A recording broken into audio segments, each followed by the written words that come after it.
해서 보고 듣고 아는 것이 부처이다라고 그런 글을 본 적이 있고, 아잔차 스님께서 아는 마음이 부처다라고 하는 그런 글을 보았었습니다. 네. 근데 이제 경전에서는 의식 또한 나가 아니고 자아라고 할 수 없다라고 이렇게 보았었는데, 그러면은 이제 선제식들께서 말하는 마음이라든지 아는 것과 경전에서 말하는 의식이라 하는 것의 차이점이 무엇인지 궁금합니다. 그건 똑같은 건데요. 예를 들어서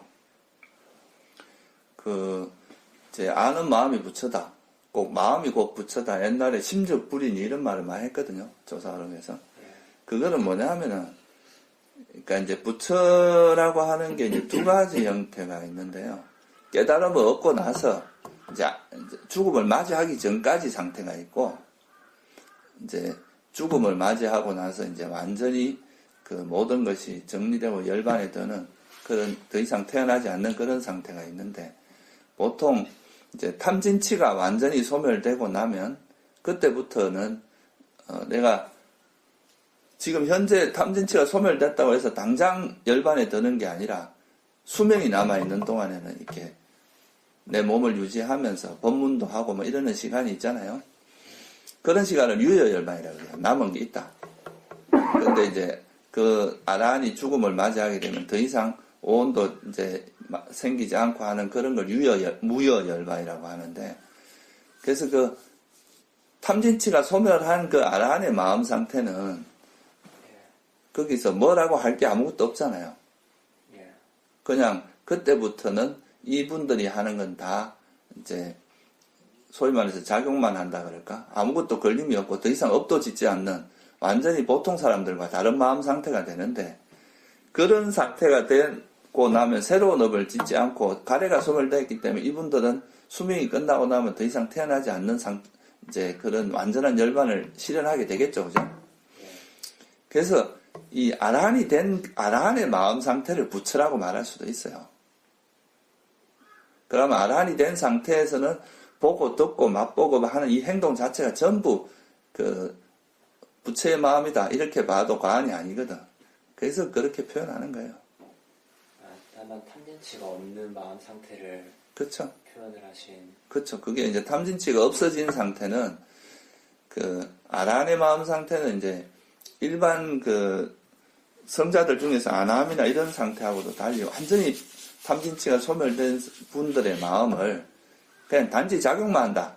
이거는 뭐 거기엔 아무런 어떤 번뇌가 개입되지 않는 마음 상태이기 때문에 초연하게, 그러니까 어떤 사물을 만나지만 그게 어떤 가래도 붙지 않는 초연한 마음 상태가 되거든요.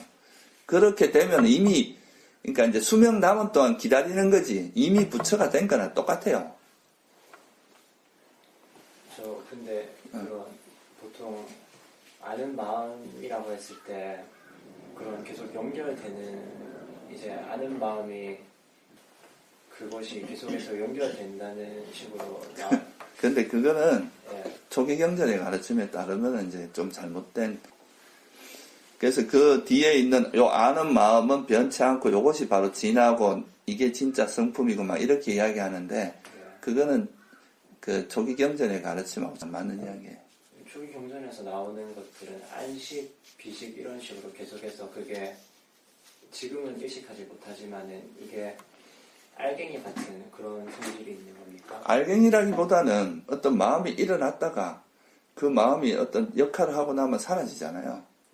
그럼 또 새로운 마음이 일어나고 이렇게 된다는 거지. 알갱이라는 개념은 뭐가 형체가 있어야 알갱이지. 형체가 있는 게 아니라 어떤 작용만 있는 거예요. 아는 작용이 일어났다가 그 작용이 다 하고 나면 사라지고 일어났다 사라지고 이런 과정을 거치는 거죠. 작용들이 계속해서 이어져가지고 여러 가지 작용들이 계속해서 이어지는. 아니 그러니까 이어진다고 말하기보다는 그러니까 예를 들어서 내가 이러면 이 소리 듣는 마음이 있죠. 그러다가 또 내가 손을 들면 손을 드는 마음이 일어나잖아요. 그러니까 이렇게 마음이 일어나고 나서 일어나고 이 작용이 사라지고 나면 또 새로운 작용이 일어날 거 아니에요. 그래서 이걸 부처님께서는 어떻게 비유를 했느냐. 원숭이가 이 나무 가지 잡았다가 이 나무 가지를 놓고 또 저 나무 가지를 잡고 이렇게 가잖아요. 갈 때. 예. 나무를 탈 때. 잡았다가 이 왼쪽 손잡이를 놓으면 또 오른쪽을 잡고 오른쪽을 놓으면 왼쪽을 잡고 이렇게 할 거 아니에요. 그죠? 예. 그런 것처럼 우리 마음도 이 대상을 잡았다가 이 대상을 알았다가 또 이게 사라지면 또 다른 대상을 잡고 이런 식으로 가는 거를 우리가 이제 그 마음이 그런 식으로 일어나고 사라지고 일어나고 그러니까 이걸 부처님께서 엄청나게 빨리 변한다. 그러니까 그렇게 이어지는 상태를 그 마음이라고도 하고 의식이라고도 하고 만호라고도 하고 이렇게 다양한 의라고도 하고 심이라고도 하고 의라고도 하고 그거를 또 식이라고도 하고 유식에 가면 이 세 개를 다르게 말을 해. 유식학에서는 심은 8식이고 의는 7식이고 식은 6식이고 이렇게 구분해서 이야기하거든요. 근데 초기 경전에서는 만호, 식, 그 다음에 심의식이라고 하는, 그러니까 심은 찢다고, 예. 그 다음에 의는 만호고 식은 윈장한데 이 세 개는 같은 걸로 봐요.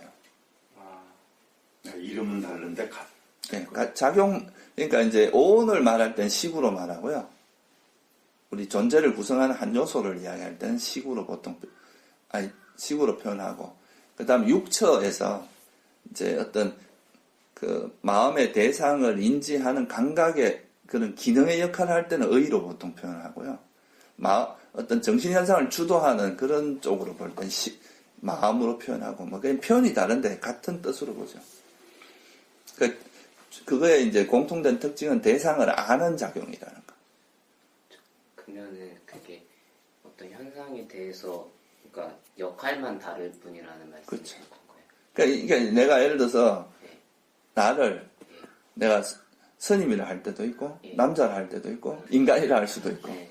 그러니까 똑같은 그 작용을 하는 건데 상황에 따라서 네. 조건에 따라서 이제 사람이라 하기도 하고 인간이라 하기도 하고 뭐 이제 남자라 하기도 하고 스님이라 하기도 하는 거는 똑같은 거예요.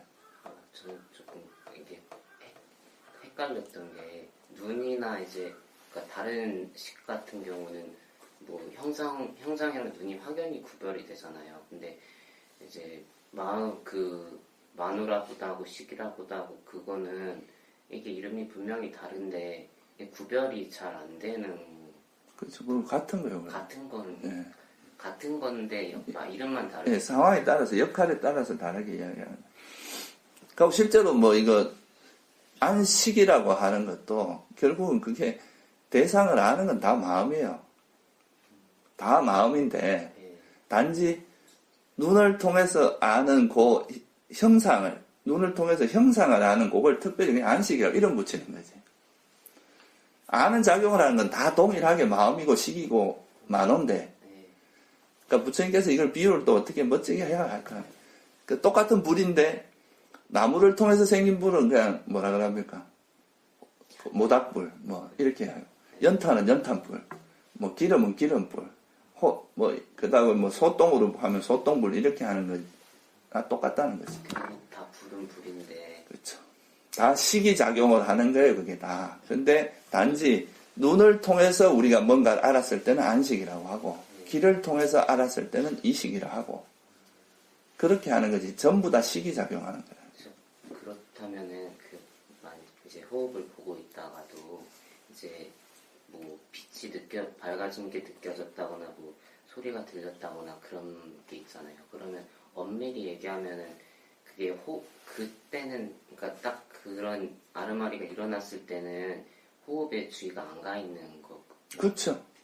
대상이 바뀌어진 거지. 그러면은 그래서 그거를 이제 우리가 호흡 수행이라고 하는 게 결국은 이제 아나파나사티가 뭐냐면 아나파나는 덜숨 날숨이잖아요. 덜숨 날숨만 잊지 말고 기억해라잖아. 예. 그러니까 호흡이라는 걸 딱 붙들어 놓고 예. 이 호흡을 잊지 않기 위해서 예. 그러니까 호흡이라는 그 대상만 잊지 않으면 우리가 대상이 있으면 마음은 걸로 가게 돼 있거든요. 그러니까 이제 다른 대상으로 마음이 안 가고 호흡에만 가도록 계속 마음을 기울이는 그 노력을 하라는 거지. 만약에 내가 소리를 들으면 호흡에 다른 대상으로 마음이 간 거잖아. 네. 그러니까 이건 이제 벌써 이게 놓친 거예요, 호흡을. 이게 제가 조금 막 그랬던 게 어떤 때는 좀 똑같이 그냥 고요한 것 같은데 어떤 때는 소리가 선명히 들리는데 또 어떤 때는 소리가 잘 안 들리기도 하더라고요. 그래서 이게 아예 그 산매나 뭐 집중이 좀 높아지면은 그런 소리가 아예 들리지가 않는 건지. 그렇죠. 그렇게 돼야죠. 그 저희가 뭐 세속에서도 뭐 집중하면은 누가 옆에서 뭐 하고 있는지도 모르는. 똑같은 거예요. 그렇게 봐야 되는 거예요. 그래, 그게 이제 산매 상태라. 호흡이나 이제 여기에만 마음이 가 있어서 예. 다른 대상으로는 전혀 움직이지 않고 예. 이 대상에만 마음이 가 있는 상태가 지속되는 거죠. 그런 상태를 선정이라고 해요. 그러니까 그 쉽지는 않겠죠. 예. 우리가 이제 마음을 기울일수록, 그러니까 이제 보통은 우리가 마음이 이래 하려고 하는데 무슨 또 어떤 자극이 들어오면 그쪽으로 마음이 또 가게 되고 이런 경우가 많은데, 예. 그러니까 그걸 안 되도록 그냥 여기에만 머물러 있도록 하는 그게 이제 중요한 거라는 거지. 그렇게 되는 게 선정을 닦는 거죠. 그래서 그 옛날에 그 선사들이 보통 막 이렇게 되게 멋진 말로서 한 거, 그건 다 아라한의 마음 상태를 이야기하는 거예요. 그게 일반인들하고는 다른 전혀 다른 상태예요. 평상심이 도다 이런 말도 예. 아라한은 뭐든지 평상에 뭘 해도 그게 다 도라. 근데 뭐 일반 사람들은 뭐 평상심이 번뇌지. 평소에 끊임없이 번뇌가 일어나는데. 그럼 이미 부처이다 그 말도 어떻게 보면 조금은 위험할 수 있는. 그게 사실 부처의 상태, 아라한이 되지 않은 사람이 아라한의 상태를 알 수도 없는데, 예. 자기가 모르는 상태를 가지고 내가 이미 부처다 이런 건 말이 안 되지. 그러니까 본래 부처란 말이 사실은 그게 그냥 네가 부처가 될 가능성이 있다 이렇게 말하면 맞는 말이에요. 네가 언제라도 노력해서 번뇌가 버려지면 부처가 될 수 있는 가능성을 가지고 있다.